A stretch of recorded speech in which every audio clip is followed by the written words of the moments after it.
সংযুক্ত আরব আমিরাতের ক্যাপ্টেন ওয়াসিমের আন্তর্জাতিক টি-20 ক্যারিয়ার দেখলে অবাক হতে বাধ্য আপনিও। যাদের কেউই চেনে না, মারমুখী ব্যাটারও বলে না, সেই ওয়াসিমের ব্যাটিং গড় কিংবা স্ট্রাইক রেটের ধারের কাছেও নেই বাংলাদেশি তারকা ব্যাটার তামিম ইকবাল কিংবা তানজিদ তামিম।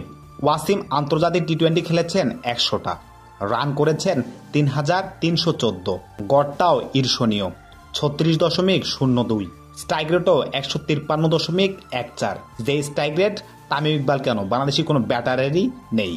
আন্তর্জাতিক টি-20তে 100 করেছেন 3টি, অর্ধশতক করেছেন 25টি, 6 মেরেছেন মোটে 205টি, সেরা ইনিংস 112 রানের।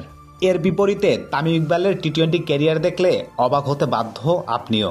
তামিম ইকবাল 78টি আন্তর্জাতিক টি-20 ম্যাচ খেলেছেন, যাতে রান করেছেন 1758, সর্বোচ্চ 103, যার গড় 24.08।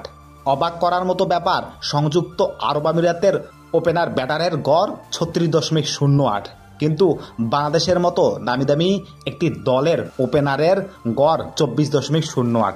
শুধু কি তাই, বর্তমানে টি-20 ক্রিকেটের আর এক ওপেনার তানজিদ তামিম, যিনি 21 ম্যাচে করেছেন 454 রান, যার গড় 23.89। ভাবতে অবাক লাগলেও সিনিয়র এক ক্রিকেটারের গড় 24 হলেও বর্তমান যে ওপেনার তার গড় 23.89। তাহলে ভাবুন একটা দেশের ক্রিকেটের উন্নতি কিভাবে হবে।